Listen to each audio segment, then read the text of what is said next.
Ladies and gentlemen, welcome to this week's episode of the Gym Owners Podcast. I'm your host, Tyler Stone. Over there's John Fairbanks. How you doing, John? I'm lovely. Good. Really good. Guys, this week we got a subject that I think you guys are going to dig. Most of the people that we that we target, when we talk about the gym owners revolution, the change in the fitness industry that we like to see, the types of people that get fired up by that, the types of people that choose to go and start businesses, kind of like our type of people are people that are fitness professionals or at least fitness enthusiasts at this point who recognize the need that something in the business or in the gym that they're in or in their community, something needs to be done differently. That's the reason I started my gym, John. It's the reason when you had taken over yours, it was okay, here we go. This is now like I recognize the flaws in this. I know you're able to connect the dots towards what you think needs to be done better to serve your people better, to be safer, to whatever this is, whatever the things that you choose to be, that you think needs to be different. You've already identified those usually. But then now that's usually where it stops for a lot of people. A lot of people look to do something differently and then they just go, oh shit. And then wishing and hoping. So very often people are making a career change or you work your way into a part-time project, or maybe you're just starting coaching. Maybe you're going from being a part-time coach to maybe deciding to transition to full-time. But there's a lot of pathways for you if you're that type of listener, if you're the person who wants to see something different done in the fitness industry in your community and you're ready to make that change yourself, but you don't know where to start. That's kind of what we're here to do today. Because there's a laundry list of things that can be done before you become a gym owner, before you open your gym, even if you're in the process of getting ready to start. That's one of the things is like, okay, well, what can I do before day one? And we're going to cover all those things, from whether you're still in kind of the space of coming up with concepts and ideas, or whether you're trying to get the ball rolling so you can maybe earn some money and really be prepared from both a marketing, a reputation, a having your specific kind of like training, use the term ideology or methodology dialed in, getting all of that prepared before you just throw yourself out there to the wind and letting everybody come and either love or be disappointed by your product at that point. That's a very sink or swim moment, and it doesn't have to be that hit or miss, that do or die. Yeah, and I think this is going to build off of too, like I think last week's episode or one of our more recent episodes talking about specifically for those personal trainers as well, right? That idea of like before you do a thing and you really do start coaching, if this is something that you want to get into on a part-time basis, the exact same things we're going to talk about today can help you enhance and improve what your personal training or coaching services are. And if you can do it from that framing first, then it will only make the gym ownership side that much easier should you choose to continue to go down that path. Yeah. So one of the first things we have kind of on our list here, John, though, is like, this is the exciting part. This is the easy, fun stuff to pin down usually. So for you out there, like, what is the thing that you think should be done differently? What is that? What should that be? And for me, I'll just give you an example. I felt like there was not a lot of attention on service in the place that I was at. There really was not a lot attention being paid to coaching expertise. It was all kind of being ridden on one staff member. You get to the point where I'm not loyal to the business. I'm not loyal. They obviously were very not invested in the situation at all. Like it was just, and the thing was important to me at that point. Fitness was important to me. Learning more about it was important to me. Coaching and really helping people, sharing the same that first year or 2 years journey that I went through, being able to guide somebody else along that path. I mean, fuck, you can change thousands and thousands of lives if you give a fuck. And then I found that they didn't give a fuck. And so that was where I was like, well, I don't even, and part of me was in that situation. It's like, I don't even want to go here because of this. And I already had identified what needed to be done differently. And that's really where that started. That's where my passion to get into it started, and being able to turn coaches into like real career people. Because I did respect the coach that I was working with at the time. I was like, okay, I think that if we get a system together where we're trying to train humans and we're trying to make them better, and we're trying to really level up our coaching expertise and do all that stuff while also delivering like a cool, fun, real, useful, practical training experience without all the risk and bullshit that goes on when you hire a disinterested coach, just fires shit down and fires shit down the line and doesn't pay attention.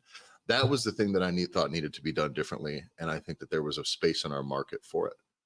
And for you out there, it's like really is what is that? Is it that your gym's too soft, right? Is it that maybe your gym doesn't let you slam bars or wear cut off shirts? Maybe your gym you want louder louder music and more real heavy training. Maybe you want a place that's the opposite. It's maybe more approachable.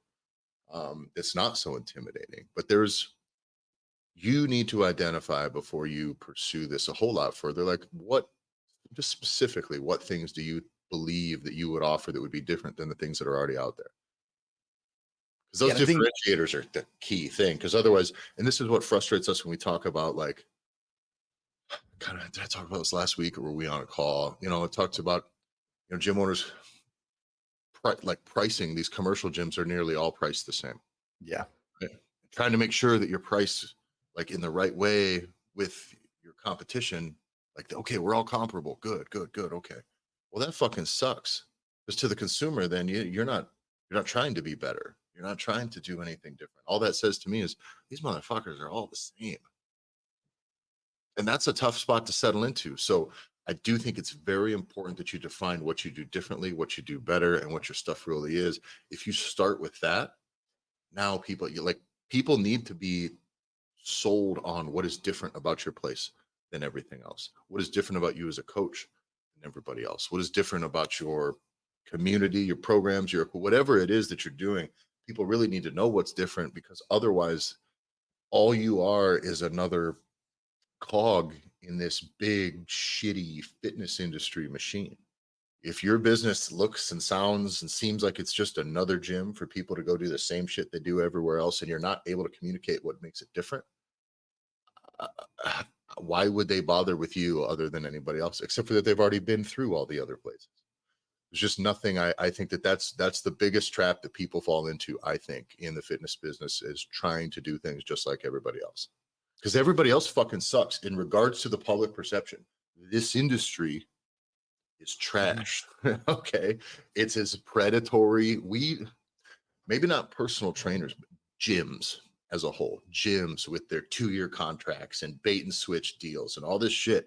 I believe truly that we have a worse reputation as an industry than used car dealerships lately, at least in the last decade. I don't think the perception of used car dealerships is getting worse. I think it's probably improved since the 90s, to be honest with you, right? Sure. There's just enough sample size where it's like, yeah, these guys aren't all scumbags. I've had good experiences. But your fitness industry fails fucking 80-90% of the people that engage in it at all. And And that's a it's because number I there's made up. But no, I don't but believe that more than that are actually going to these gyms as a whole, as a country, and that are well, actually getting results. and it's that last part, right? Because we know, like, it's just statistically speaking, you can see it, right? People are not getting healthier. They're not getting the results that they would want to be able to get. And there's also a reason why, if gyms were as successful as they should be, people wouldn't just be begging for an opportunity to stay at home and not go to a gym. Yeah. Like, that's why Peloton, it's why Bowflex, it's why all of those things. It's like, well, from the comfort and ease of your own home. But everyone know, like, it's not one of those things. Like, everyone that does fitness long enough and works out long enough knows it's almost impossible to be able to truly work out from home and have that be a success. And the reason why you can say too, like, whatever is in your area, it sucks because there's so many different flavors that you can be. Yeah. Like, that's the one thing that's nice about fitness. So this is where kind of whether we're talking about like early stage marketing or how we're going to be able to kind of prime what those next steps are going to be for what you want to do on the business side of things. Just like you said, talking about your avatar, understanding who it is you want to serve. And we dedicated that, we went really hard in the paint on that for our last episode, was talking a lot about that idea. But this is also getting it to a point to where you can get stuck in the one day, like, one day I'll do this. I see that there's a desire, or I have a desire. I see that there's a change. I think I know how I would do things differently, because that if you have that entrepreneurial spirit, you can't help but have this be something that nags and sits in the back of your head. This could be better. I could do this better. And we I want to be able to really give a roadmap of how do we go from one day I'll do this to today I'm gonna finally fucking do it. And knock down all these false roadblocks, because I think that you have so many things, right? It's like, well, I don't have any money. Okay, well, how do we deal with that? I don't have any clients, or whatever it is. Like, I haven't even Yeah, started coaching yet. yeah. What if I stick all this money into this place, and I barely crossed the finish line, but I get the equipment and we get the lease and we get started, and then I'm starting to market and sell, and I don't know how to market, and I don't know how to sell, and nobody knows me in this industry in this area, and now like fuck, all that starts to suck. Like all of a sudden now, we talk about needing kind of some like operational runway to like carry your bills and all this stuff while you're continuing to Exactly. sell. It's really tough to start at zero. And just if day one you're fully equipped your gym and you turn the lights on the sign and you create a Facebook page that day and you go out on the street and you start trying to wave people in, man, it's gonna be a long fucking road before you're making any money. And even worse, this is what we're gonna get into. Even worse than that long runway before you're making any money is that you don't have a reputation yet. You Right. don't have any results to hang your hat in. So who the fuck are you and what the fuck are you? You're just a place. And when you start, if you start just as your place, if you just go, here we are open, here's what we do. And even if all that is really good and really well thought out and your product fucking rules, there is no proof of concept. Okay. You're a restaurant that, to be honest with you, isn't going to get any meaningful reviews for a year, 6 months at least, right? Because the difference is I can go into a restaurant, eat food, and go, oh, that was good. It was good. I loved it. It was great. If I go into a gym, I can have an okay time, right? But that is such a small piece of what I think sells fitness and builds your reputation in a community, in a town, in a city. Results talk. That's all it really is. And so it's just then it takes time. You don't want that kind of honest. How many lives can you change in your first year? A lot, I hope. But then you got to leverage those experiences and you got to lean on them and you got to put a spotlight on them. And then you got to market those outwardly in hopes that those results attract other similar people. That is such a slow, exponential burn by the time you keep adding layers and layers and layers upon results and testimonials that you just can't wait that long. So the thing we're going to get into here is what do you need to do to prime your business? Yep. Right?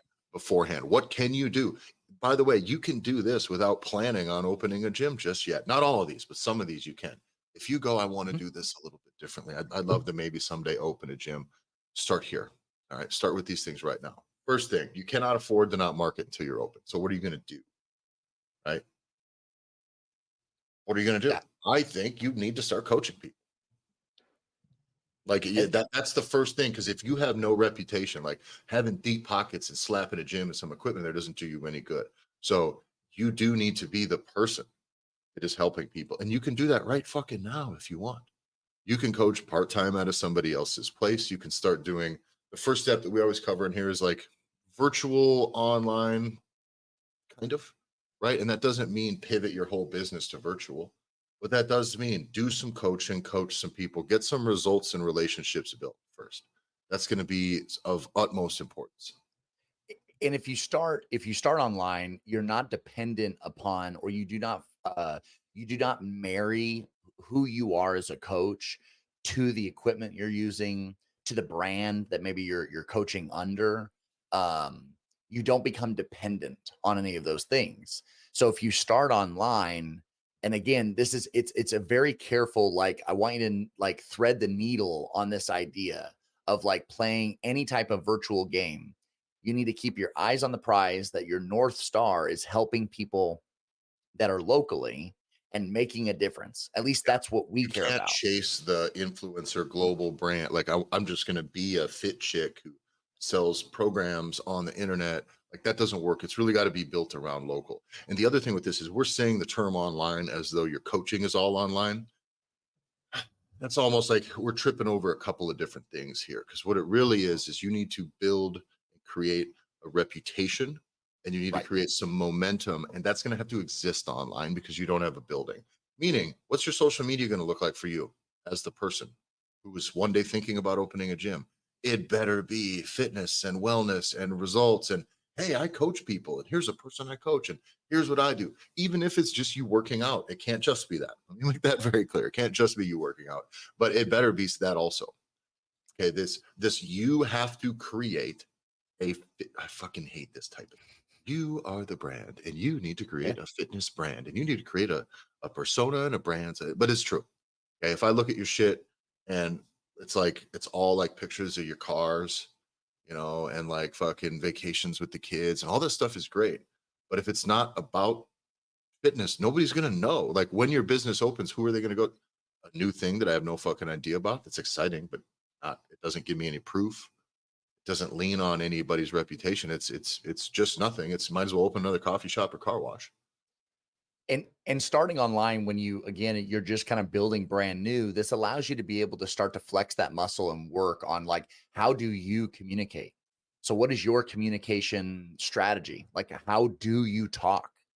Right? We talk in a very, very different way than say your wife Megan does, Tyler. Yes, for Right? sure. Our communication strategies are totally radically different, but by design, as we've learned who's the community we're trying to serve, who's the typical client that we're going to run into, and you really only get to just be willing to throw shit out there and just continue to go because as you work with clients, as you communicate with people, as you focus on how do I keep a client accountable, right? What does accountability look like? How do the results look like? How did I communicate to get that will get tweaked as time goes on. We live in the podcast realm, right, pretty firmly.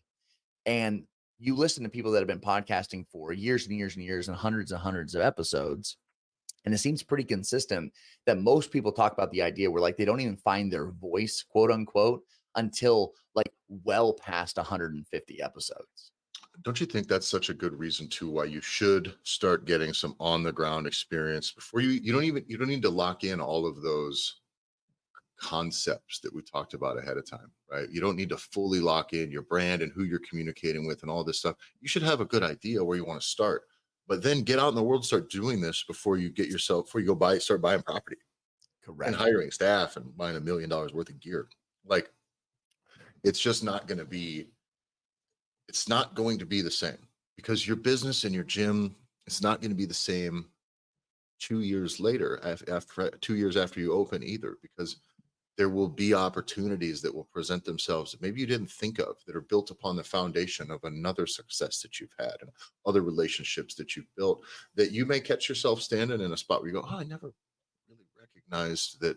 I never really realized that I could be in this situation. And, John, I wouldn't have thought that when I was coaching at this point or when I had first started coaching that I would like be like truly keyed in on just weight loss. Oftentimes I have weight loss and then kind of like youth sports performance is my sweet spot. I really what my passion for was the strength side of training, and I suppose maybe I scratched that itch with high school students that I coach. But for the most part, like I wanted general fitness, but I was gonna be the we're lifting weights, we're getting strong guy. That was always the thing I leaned on. And then I recognized that that's just like one tool in the thing, and that if I make my brand about that, it's just not that interesting to people. And by the way, there's a lot of value I think in somebody getting a man his first 225-pound bench press as an adult. Sure. That's great. But I'd really like to keep a guy from the brink of fucking diabetes and death and change it and make him happy and like truly like give them a new lease on life and that changes the family and all this stuff. And I could do that in a roundabout way with the target being the bench press. But for Christ's sake, let's just cut to the chase. And that's where I've settled in now, like at least as of right now. That's the stuff that I think is most fulfilling for me. And if I would have been stuck on something else and not been able to pivot or not been able to really have a system that allows me to identify these opportunities and then craft a product around it, now that can produce and it can do well for me.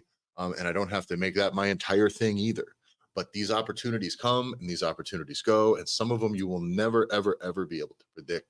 So it's very important that you just start moving first, start moving forward. How many years were you coaching until you finally settled in this To this spot where you're at now? Yeah. 7. So this is what we're talking about is we want to help you skip 7 years Mhm. of learning, of ebbs and flows, of fuck, this doesn't work. Yes, this works, because this one thing where you just said, Tyler, like you don't know what's going to be your thing. But I can say with 100% fucking confidence that nutrition and helping people eat better and lose weight will always 100% of the time be one of your most important tools in your toolbox that you have to be able to use if you care about humans. You will always be able to go down different strength avenues, different modalities, different ethos, whatever it's going to be. But nutrition and how to eat and how to lose weight, because if you learn how to lose weight, you also know how to gain weight, right? So it's all Yeah, the same principles, right? just So lose weight wrong. but just do it really I need to badly. lose weight and I do it the wrong way. But you could do that shit. And this is where I think this is why, out of all the years of experience that you and I have, and both landing in a very, very similar spot, it's how much, no, like it would have been so much better if we had started here. And this Yeah, is why, this is what we're recommending to you all, where it's like, if you don't have all these things, you don't even have, like, you're just at the very beginning. It's start right here, because it'll make life so much easier as you start going down and start adding complexity to everything that you do. yeah. This way, you're going to learn who you're coaching. You're going to learn how to market to them, how to communicate with them. You're going to have reviews, proof of concept. You have proof that your Exactly. shit works. You have social proof. You're going to be able to acquire tons and tons of testimonials, whether they are on your Google business page that you've created ahead of time, or you're just keeping them. But you need to actually be. This is the problem. You have to actually be a professional when you're doing this stuff and prepare, because every one of these things matters. If I coach someone and they lose weight and I don't get 5 or 10 quotes from them about the process, raving about it, I don't get photos with them or of them, or I don't keep track of the numbers. While that still is a benefit to me and my community, what a fucking wasted opportunity to take someone who's been successful and allow that to inspire thousands of other people to like light that fire, let them know that it's fucking possible. And this is the thing, when people just coach, great coaches who have no fucking mind for marketing or even just securing this tiny little aspect that I'm talking about, proof that your shit works, for Christ's sake. Okay. Guys that don't do that, coaches that don't do that, like, you can still have a great impact on the person in front of you. There's just not going to be as many of them as there could be. And a lot of them are not going to have the proof that they would need in front of them in order to make it so that you can, to make them willing to spend big money. Because if you want to do this, like, it'd be nice if you got paid well to do it, first off. And sometimes Right. people need to know you fucking can do the thing, before they're going to pay you a shitload of money to do it. Now, then you're going to learn who you are, who you're coaching, how to talk to them. The other thing with this is, as you're doing a lot of these products, whether it's one-on-one coaching, like in-person personal training, whether you're training people in the park, it's someone else's facility, whether it's remote or hybrid, all of those things require some sort of nutrition component, just like John said, which means you're going to have to learn how to fulfill on nutrition coaching one way or another. Systemize this. This is the big, most important thing. Systemize your communication, systemize your process. Get to the point where if somebody comes in right now, it's, if you've got 2 or 3 people, you've run it through and you've been doing it by the seat of your pants, fine. That's what we all do, right? Okay, I think I got a plan. But then know that when 5 more people come in, boy, it'd be nice to be able to, boom, send it out, have a system that works. So you continue to tune this up, because John used this term all the time, but this is $1 million downsell in the end. Yeah. Eventually, your standalone nutrition coaching or online stuff that you've just tuned up, from whether it's writing down all the workouts that you make, that you work when you work with people one-on-one, write them up. Make sure there's a demo link to a video and a YouTube video of how to do each of these. You don't have to make the video, just find one. Whatever exercise is there, make it be a link that they can click on. And you can just do that with every single workout that you do with everybody, because then you can start slapping stuff together from there. You have a general structure. You can then, boom, now I have a 5-week program, a 10-week program. I got a good giveaway. I have that stuff. You learn how to create these things into deliverables, so that now when your gym starts, when your gym does open, right? My gym opens on January 1st. On December 1st, I got no ability to make any money.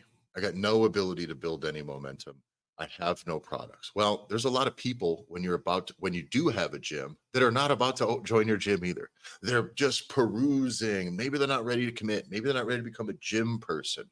But if there was a way for them to get results from you that's cheaper, by the way, that costs you almost no fucking labor, and then allows them like a high likelihood of success because it's direct at the issue for weight loss, which is nutrition.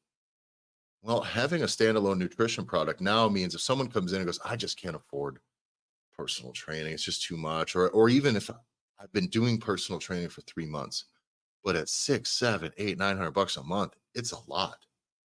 That's a lot for some people's budgets cannot support that for the long term, but maybe they can invest for long enough to get some good coaching and a good understanding of what to do in the gym.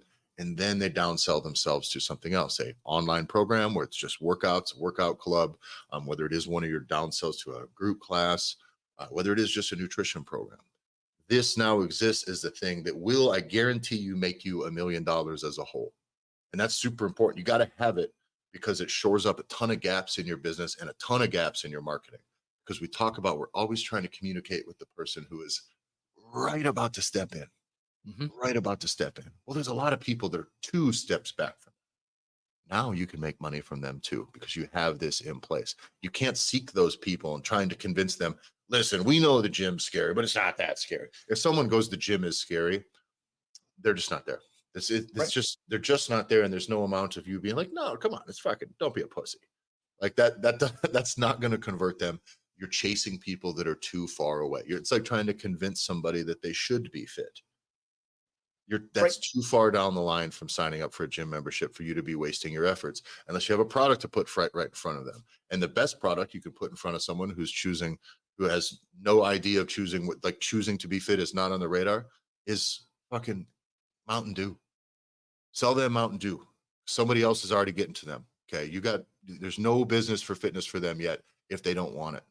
So this allows you to kind of like move that forward. John, you call it early stage marketing. And I think it's super important because you then start to create early stage product development, all Exactly. without the overhead of your fucking gym, all without the operations costs and all the stress. You can craft this product with 4 people trying to lose weight and you can tune it up. Oh, where did they fall through? Let me go back and revise it. And man, does that make it a very exciting opportunity. And I think every coach with a nutrition philosophy, even though it's different, I think every coach's unique take and unique communication style is valid.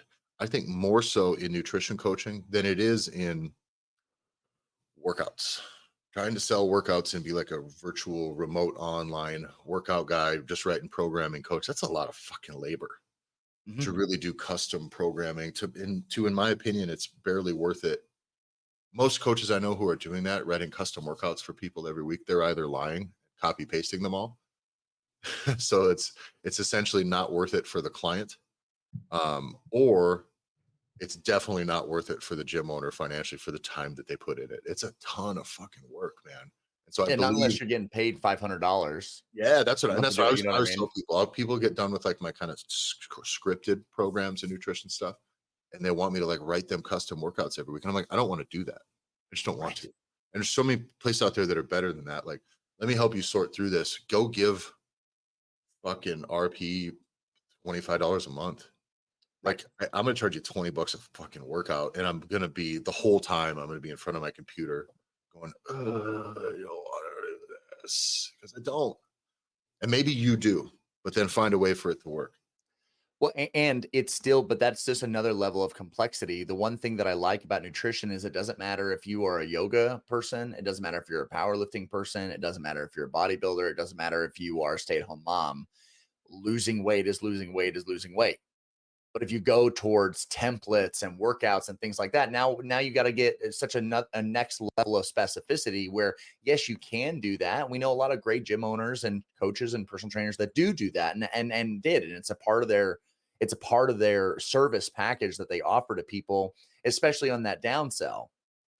Yeah. But the biggest reason in the very beginning of this process for you that I like this so much is that you can do it in quietly, not in public eye, be working and refining and sharpening your process. So then when you do decide to step forward, and you do take the next step, you almost appear like an overnight success, right? It's this idea where it's like, man, he's really got his shit together. It's very, very hard to learn and cut your teeth in a public fashion where everybody's watching, your fuck ups are there because you're going to have, you don't know if the client that you just snagged, if it's early in your career, you don't know if they're going to be a whale that'll happily pay you hundreds and hundreds and hundreds of dollars for thousands of dollars over the course of years, or if they're going to be someone's going to drop off and are going to quit and not even actually do what they're supposed to do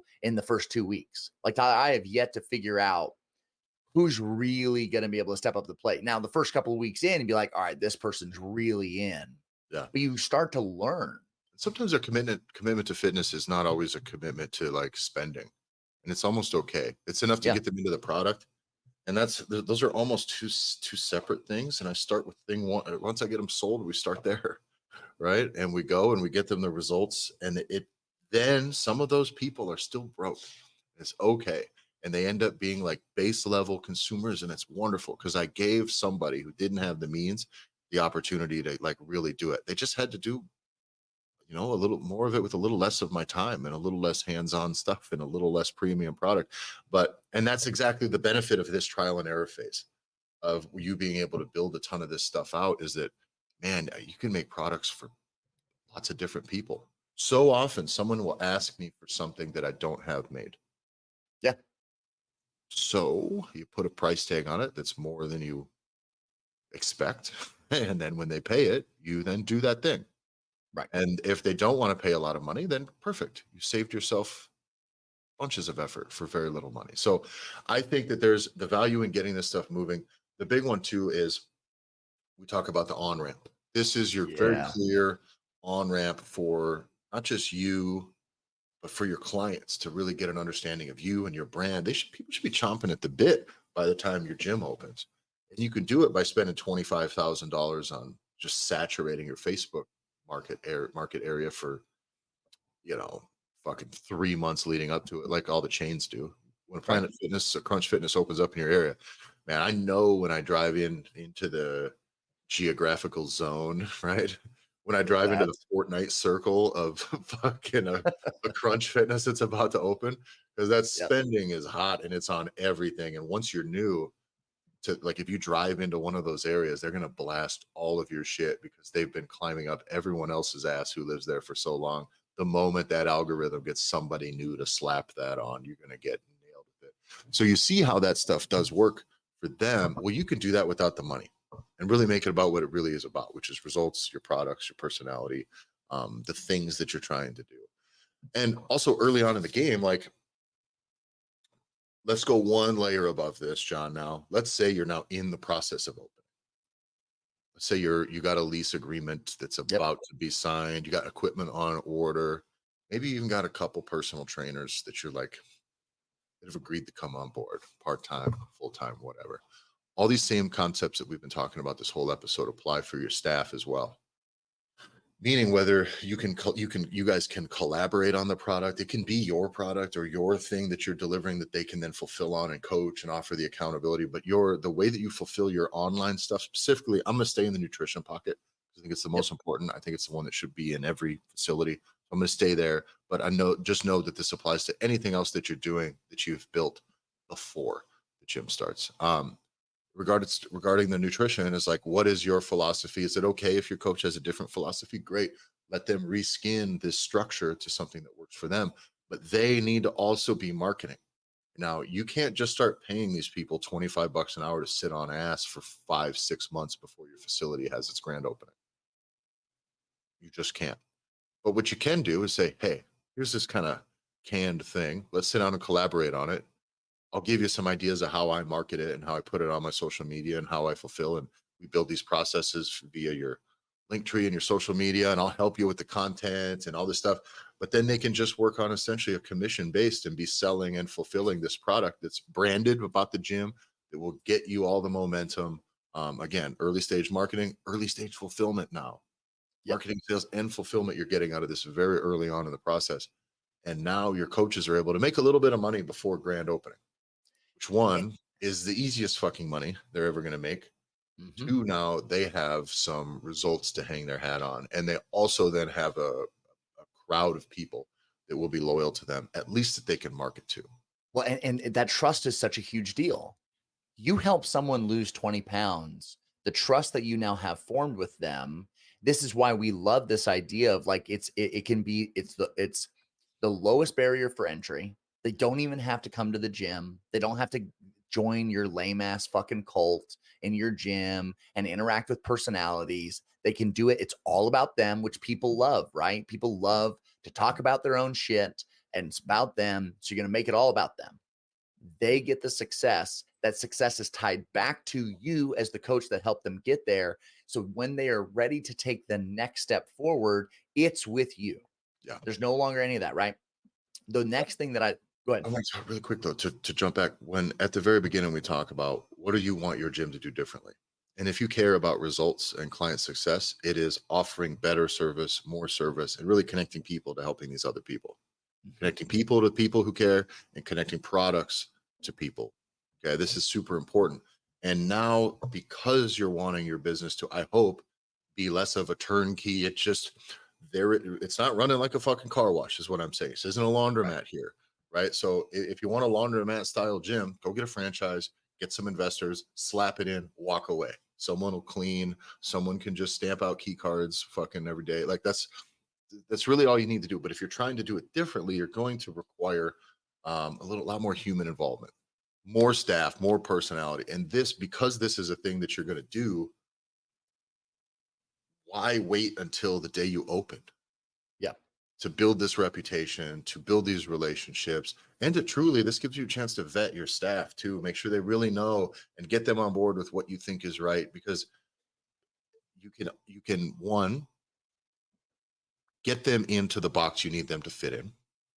First off, that does matter. And two, if they are a person who can grow out of that box and kind of stand on their own and have their own direction, and that they can have that entrepreneurial, career focused, these traits that I think that a good professional long term, like a career coach, has. You'll know that right away. And they'll already be standing on their own and they'll go, oh, I like this, but here's how I want to direct this. And boom, you've given them an opportunity to grow out of that box. They got to be in that box before they can grow out of that box, though. So you go, here's where we are. You want to do something differently, let's go. But this really gives you a chance to get your people going with people beforehand. And that is going to be the number one thing that's going to differentiate you from the here's your key, there's the equipment type spots. Well, because what does marketing look like, Tyler? If you don't do all these things we just tell you to do, what does every gym's marketing look like that doesn't do this plan? Every gym that doesn't do this, their marketing looks like what 10% of your marketing should be, which is here's our location, here's our rates, 10 to 15%. Here's our location, here's our rates, here's a picture of our logo, here's Our equipment. our equipment. Yeah. And not like a piece of equipment either. It's like here's a room Here's the gym. with stuff in it.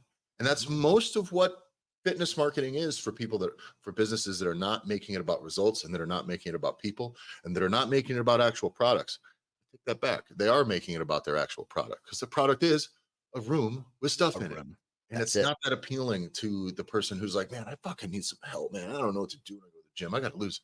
Fucking look at all this shit. What am I supposed to fucking do? Fuck. Like, that's frustrating. It sucks. Oh, well, good. They got a room full of stuff. Right. How appealing is your room full of stuff? Not at all. Your price is the same as everybody else. You look the same as everybody else. You are a gym. You invested with a couple of other silent investors, have come in, they bought a bunch of equipment, they put it into a room, and they should just live stream it, to be honest with you. If I had a gym like that, Tyler, I would want to have the lowest barrier of entry, and I would offer a premium live stream service to watch fucking morons it work would be out. comedy. Oh yeah. It'd be hilarious. Yeah, like everyone loves those meme accounts of like Gym Fail Nation or whatever the fuck. I'm gonna give it to you live. Let's deviate here. How dope would a gym fail fucking gym be? Be like, are you dumb? Do you not know what you're doing? Well, we're not going to offer any information about how to about how to use any of this equipment. Yep. Just wing it. Just No wing it. helpful. You want a shadow box in front of the cable machine? Go for it. Like, yeah, Yeah, it's no. fucking In fact, the opposite, Tyler. We're gonna make sure that all of the pieces of equipment have like the helpful, like this is the biceps and this is how you do the machine, but you put the wrong thing it on only every goes machine. to Jim Fail Nation inst reels that Yeah, are of that machine being used very much wrong, and then just let them do it. yeah, Hey, like a here's how lat you pull use down, a bands, Spider-Man. and it's like the guy, it's the Liver King doing his weird band thing that he's doing Yep. right now. Yeah, Yeah. it's Anyway, perfect. yes, I guess that's a perfect idea out there. You're welcome. I guess we're just dropping $1 million ideas on you here. But But to go back to like this whole concept, right? Is that if so that's what marketing is going to look like. You'll look like everybody else. So how different is it when you're leading with client results, you're leading with testimonials way before you add any of the overhead from loans or rent or mortgages or the fucking stress of now being the boss. So different. It's such a different power dynamic when I think it's fair to say, Tyler, when you have now turned it on its ear. And this is what's awesome. And I'll explain exactly what I mean by turn it on its ear. We have helped two different gyms that have almost the same identical model. 24-hour access. Yes, there's personal training available, and that's pretty much it, right? But the two different models that were the same between these two gyms is one had 20% of their population in a coach product. The other one had 80% of their population in a coach product. one of them costs a whole lot less to operate. It costs a whole lot less to get started. One of them's clients will fucking run through a goddamn wall for, and then the other one is they're renting your room to go work out in. Most of the clients, it's true. It's not bad. It doesn't mean it's a bad business. It doesn't mean Mm, that that business does a shit job, but they are on the what's on the low labor end of it. They're just it's not a person to person, it's not a service focused business. That's all. right. And but I'm going to tell you, with way less members, that And the amount of 80% money. gym makes way more money. And that 80% gym keeps growing and growing and growing and growing and growing. These other gyms start to hit a growth cap, because also a lot of what you end up doing if you're only doing access is like, fuck, there's only a few levers you can pull, and one of them is like, well, we're cheap and we're only doing access. Shit, we need 2-year contracts, 2-year contracts, and then your reputation starts. If people are in a 2-year contract and they're happy, they're getting results, and they're showing up, and they love the gym, and they feel great, those people will be fucking stoked, and that 2-year contract doesn't mean anything to them. Mhm. But if your system is dependent on just contract length at all costs, and that's what keeps people paying, is the forced legal threat of fucking turning them over to collections, like those people are unhappy, and you're on borrowed time. You're just Right. on borrowed time, and churn is your game. And that's a tough way to be. But it's not that there's necessarily a bad thing about having less service, but then you got to get real good at the service that you do have. You maybe need to price it accordingly. And I believe it's much better to don't take your gym from a 24-hour spot with 800 members and try to force it into becoming a 3,000 member gym, because you will ruin that gym no matter what. Still only 400 are showing up. Right. But if you go to the 2 or 3,000, all of a sudden now there's going to be 800 people showing up, 900 people showing up. And now the place sucks for everybody who is in it the whole time. And none of those people are happy. None of them are going to like it. It's going to be crowded. It won't be worth the money for anybody. You're much better off taking a 700-800 member access gym and starting to stack services on it. And really, you got to market those services, because if you've only been talking about your room full of equipment and your rates for years, talking about your $100 an hour personal training or your $800 a month fucking training and nutrition packages, is you're just going to get the wrong people, because people are not going to the value lot to buy a Ferrari. They're just not. Now you just used some pretty like hilariously large numbers for anyone that's thinking about getting started, right? Oh, man. 700 members is not going to be in your This is future, an I access. promise. Right. Yeah. Yeah. But to use that exact same model, right? Of exactly what Tyler's talking about is if you're somebody that's brand new, do everyone's favorite soft gym math. Wing it. You are going to be stoked to get your first 50 members. Do you want those 50 members spending $50 a month with you? Or do you want them to spend $500 a month with you? Yeah. And that seems ludicrous if this is brand new to you, because it's like, well, how the fuck do I even do that? And this is one of those things of reframing of how you're selling, how you're talking about it, how you package, right? How you put these things together and put them in front of people to give them choice, to have them step forward for what they choose to do next. That should allow you to be able to get $100 an hour.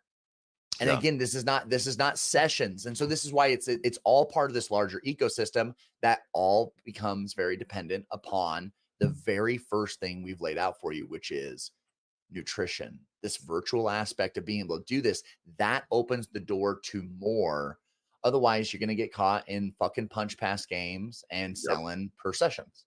And let's be real, these numbers, I want to talk about some numbers that are fucking scary to you because it's okay.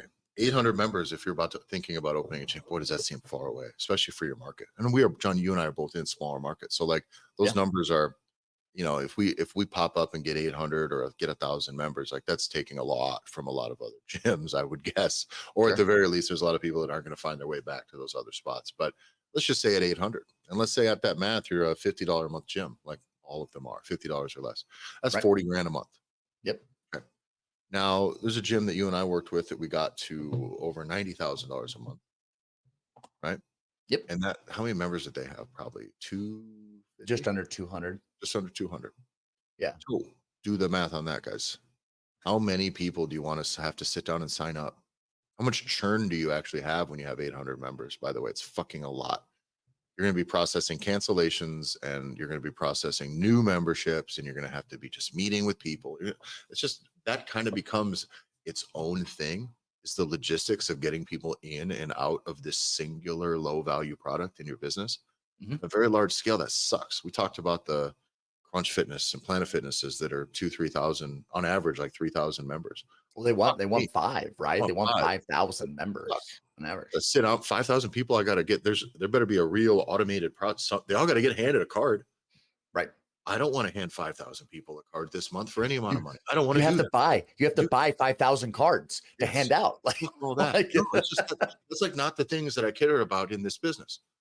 So this gym that has less than 200 people, though, what did they do? They did like we did very focused products about very specific goals first. And I'll probably jam up the order in this, and I don't really care. But they had some personal training, so we sold a lot of personal training, right? They had coaches that had some availability on the schedule, so we went from that to personal training. They had group classes was kind of the foundation, and some open gym opportunities. It really built a lot on personal training, on nutrition programs, on seasonal challenges that aren't just scammy shit. Just like, no, here's a 6-week thing. You can do it in the gym. It's a separate class. You can do it coached or uncoached. And here's how it goes. And we did big ticket. We did smaller ticket stuff. And we kind of built in some semi-private, like small custom groups, more so than just like a group class that's tiny based on a bunch of people who don't know each other showing up, but they're all paying a personal training rate. I don't like that. But I do like the most that I like is the small custom group. Oh, me and my friend. Let your gym click up as long as they're paying fucking way more money for that hour. I don't care if they get clicky. That's fine. I fucking go for it. If your coach is making $125 an hour for that hour and the business is making an extra $150 for that hour, like you got no fucking complaints if the clients are stoked about paying it to work out with just like their friends and their group at their hour that's convenient for them working on their goals. So we layered all that stuff in while also doing some intake assessments for people that had specific goals that they paid extra for. And then we would check in with them. We go, boom, here is your pathway to the goals that you're looking. Here's what we did. We'd spend an hour with them. You have a conversation with them. You go, here's where you are. Here's where you want to be in 12 weeks. Here's the products you can buy that want to get you there. Take it or leave it, right? They don't have to buy all this stuff. They don't have to buy supplements. They don't got to get a personal trainer. They can come in and do your workouts. Maybe they do the group classes and then they latch onto the nutrition program. Perfect. And then maybe they want to check in with you again in 3 months and do another kind of overall assessment and goal setting meeting and stuff. You get paid every step along the way. This gym basically doubled its revenue and it's $1 million a year gym. less than 200 members. So you don't need to chase these big, huge numbers of people if you have the products for the right people to get the people to where the people are trying to go. Yeah, and 200 members at $450 a month is 90,000. It's $90,000. Like it's Yeah, so that's not even that bad. Like, by the way, just me as a personal trainer, like I have not a single client that pays less than that. right. So, like, if you're just you know, that's what a great way to start building a few of those smaller. What's the word? You can build that in smaller. As a personal trainer, I can't have 200 clients, right? That's No, not but going it's to work. all But relative, this is what right? I'm saying is as your gym goes, though, if you're trying to develop some staff, get them relationships with clients already, because they'll be already making $100 a month, $150 a month here or there for some of the remote coaching. Your business will also be making a cut. Then once the gym rolls over, they will have actual one-on-one personal training clients. They will know and how to sell the easy to scale stuff, which will actually probably get you more than the 250 a month per. Plus, you will still have tons of people doing your base products that'll drive the average down, but give your overall base of people that you can now recruit from, sell to, etc.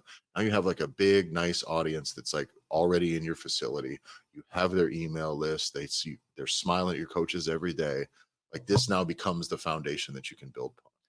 Well, and it allows you as the gym owner a totally separate gym to from the $90,000 a month gym was a $50,000 a month gym, and we put in the exact same systems, and it just allowed the owner to say, well, if I just hire another personal trainer, I'll just make 5,000 more dollars a month. Yeah. And And even though because maybe, by the way, even though maybe like a third of that is profit by the end of it, you know what I mean? right, Doesn't matter.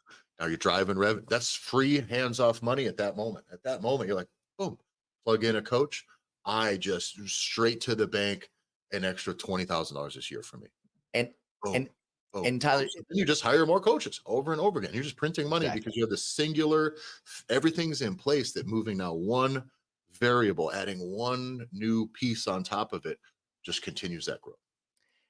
And you talked about why you had started a gym and what you wanted to be able to do differently. For me, the biggest thing in the very beginning was I knew that I knew good personal trainers and I knew coaches that were being taken advantage of at the places they were at. Yeah. And that drove me to want to be able to give personal trainers and coaches that were really good, that were in it for the right reasons. I wanted to give them a space that they could be successful and then be rewarded for it. So that's why you're never going to hear from us the idea where it's like, nah, you can find personal trainers and coaches anywhere. Fuck them. You're going to pay them minimum wage no matter what they're doing and just screw them. Yeah. And it Because will fuck never them. be that. That's why. Right. Hashtag That's gym it. launch. Hashtag gym launch. Because fuck them. That's why. And That's it's why. unfortunate, by the way. We'll shit on a lot of their execution and stuff. But I will say this, to go back to the stuff you should be doing ahead of time, the relationship building. The guys from, just might have been a Kale Owen thing. I don't know if it's a post Hormozy gym launch conversation they were having or not. While I shit on their ethic in regards to the industry as a whole, there are some business concepts these guys do have pretty ironclad.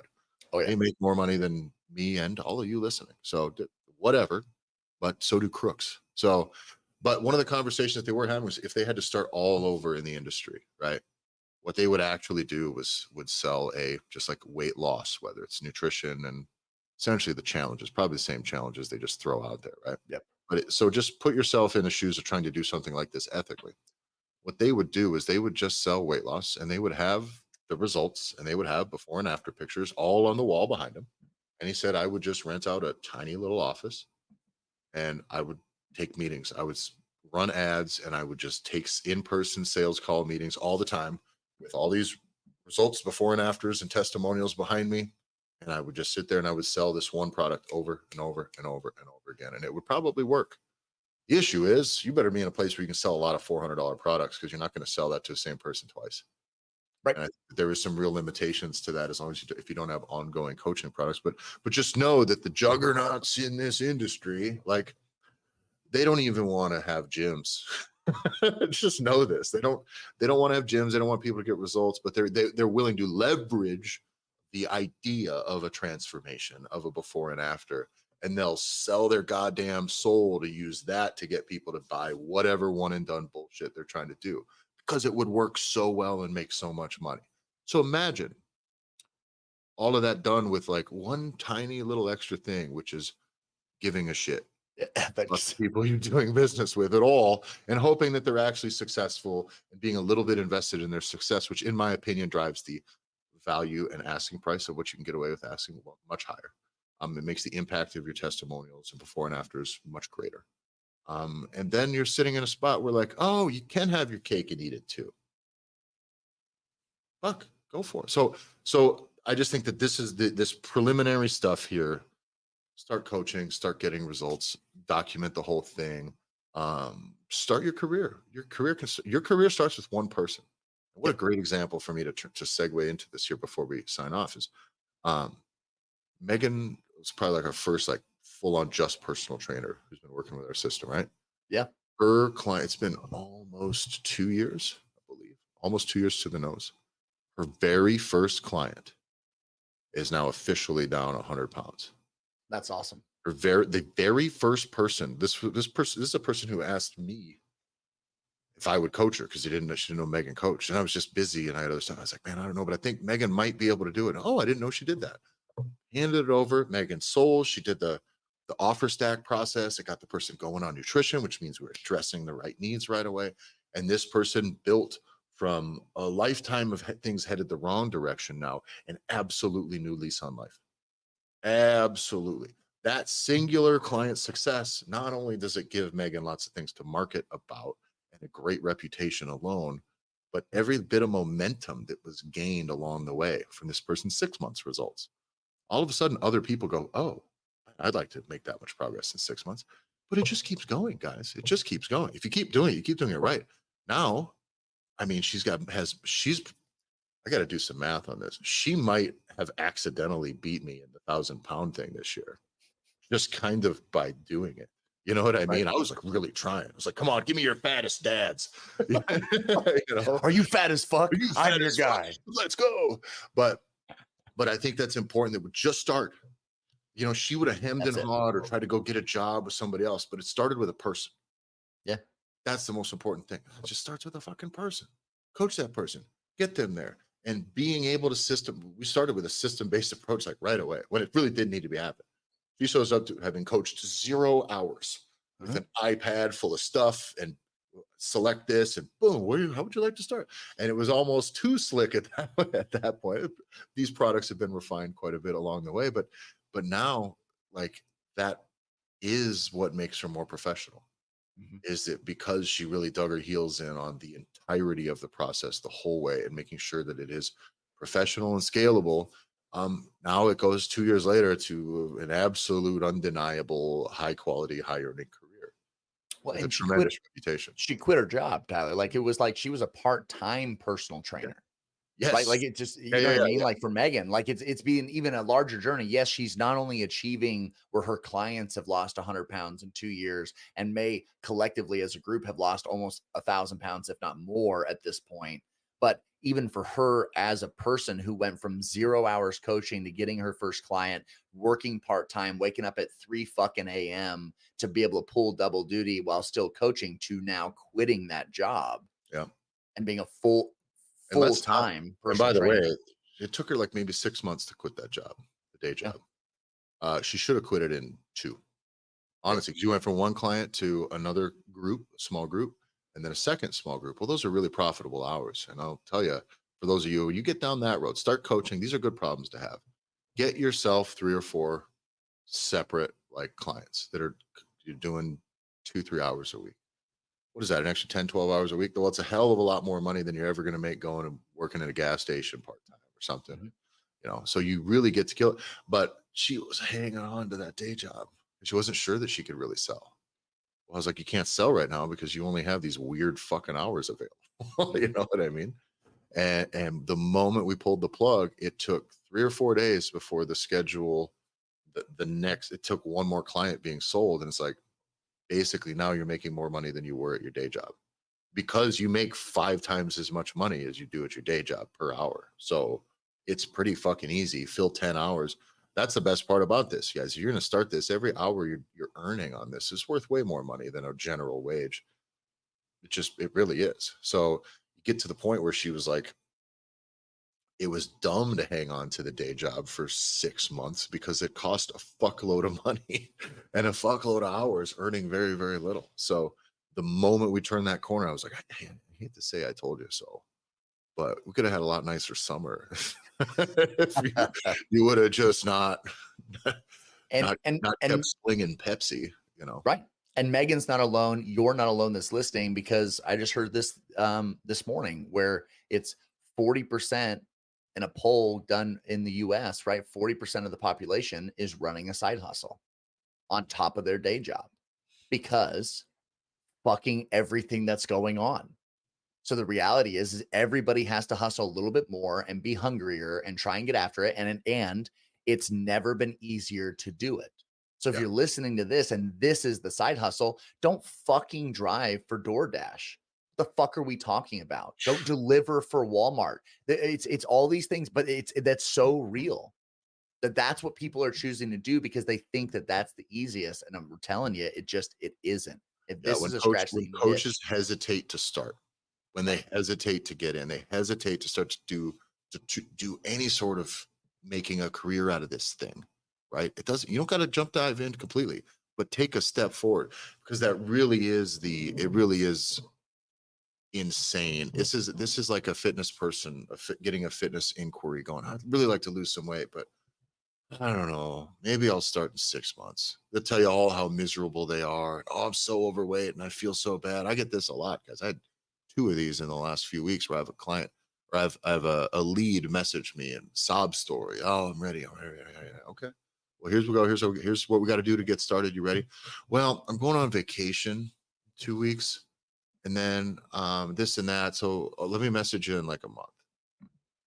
And what happens, John, is 2 years passes. I'm serious. I had to point this out to a person like a few weeks back. Sent them, and they message again. Okay, I think I need to get something done. It's almost the same spiel again. And I said, and so when I told them the same things, okay, well, I have this and that in 2 weeks, and then I'll be. And I said, that's fine. I said, just because I don't push, I don't give a fuck. I'm not going to sit here and go, well, I mean, if you really care about it in 2 weeks, maybe you just sign up now, and I don't care because with nutrition they got to invest. And this person's like, well, I still have this and that. So at the end of the summer, I'll start. And I just send him a screenshot of the message. I said, this is the message you sent me exactly 2 years ago, like to the week. I'm going to start in 2 or 3 weeks or yada, yada, yada. And then I said, 2 years fucking later, you've made no progress and you're still back here. So I don't care to sell you now, but in fucking 2 weeks, 3 weeks or whatever it is, I don't hear from you, dude. Like you need to not make this mistake. Yeah. This is on me. This isn't on me. Like, I don't care. It is whatever. I'd love to help you, but don't make this fucking mistake again and let 4 years go by. And for you, if you're thinking about making this a career, god damn, you can get a lot of ground covered in 4 years and it'll move a lot faster than you think. And you'll get a lot better than you think. And you will make a lot more money than you think. So fucking you don't have to dive in head first, but get moving. Okay. It's time. yeah. And if everything that we're laying out is, it just seems like you're just kind of just drinking through a goddamn fire hose. The reality is this is what we like. This is the aspect of we want to be able to have you be successful with the people that you're working with. And in order to be able to do that, either you can jump into the Gear Academy, which is a larger commitment that you get started with us and be able to do all the things, or it could be something as simple as, do you even have the game plan? Or is your brain a bag full of cats and it's just fucking everywhere and you cannot stay focused enough on what the fuck am I supposed to be doing? We just gave you an entire episode between this one and the last one where we talk about personal trainers of all the ways that you can do pre-marketing and take the very first step to going virtual, getting some momentum and taking the first step. But if it's too much, we'll sit with you as well and just build out those game plans on just a quarterly basis. And we'll sit with you and lay it out. I'll sit with you. Tyler hates the game plan conversations, but I'll sit with you and get you organized. I don't mind. I need you. You got to do one with John first. So I know you're about it. You got to be about this life. And if we get you, I don't want to sniff out. I don't want to sniff out a fraud, man. I need you to care. That's all. So I just need you to really be one who wants to participate in the revolution, man. And so that's what's important to me. And so when we get you started here, I said, but let's go, man. Let's go. John is like the most super organized, checklist focused, meticulous person. It's part of why I don't like those calls always, because it's like that's exactly why. Are we talking about our spreadsheets today, John? Everyone get out the spreadsheets. We're gonna go over them. But I really mean it. If you need something to take action on and you don't want to just start leaning forward, right? You want specifics. I'm a lean forward guy. If I lean forward forever, I'll get there. Yep. Maybe. Not everybody is that way. Not everybody can live like that. And I totally understand. It's got to be excruciating to some people. But I really believe that these planning calls that we have, we give you the map forward. I think that it is a absolute game changer for you, especially if you don't know where to start. This is the issue, is people just kind of throw their hands up and they stand right at the fucking start line. And that's the biggest shame, because right now this industry is growing, and I don't know that it's growing in the direction that it needs to be, because I think it's growing more and more and more towards the large scale, low labor, low connection, low chance of results type stuff. And this is not what this industry needs. We're going two ways. We're going Ozempic, which is all results and no education or system or actual effort, or we are going to places right now that are I think still the biggest sector that's growing in this industry still, is gyms that sell rooms full of equipment. They just rent a room full of equipment for you to go work out in. So those are still the juggernauts right now. And it's going to be Ozempic and 24-hour gyms that are $10 a month fighting over like the public perception of an industry that can be capable of so much more if people like you would just get your ass in the mix, man. Get to work. So hit us up you can just message us at the show, at the Gym Owners Podcast on Instagram if you're interested. If you want to set up one of those planning calls, let's do it. You can go to gymownersrevolution.com. Also go to the Gym Owners Revolution Facebook group. Link is in the description. You can follow me on Instagram at jbanksfl, and you can follow Tyler At Tyler F. and Stone. That's Tyler EFF Einstone. Thanks, John. All right, we'll see you next week. Thank you.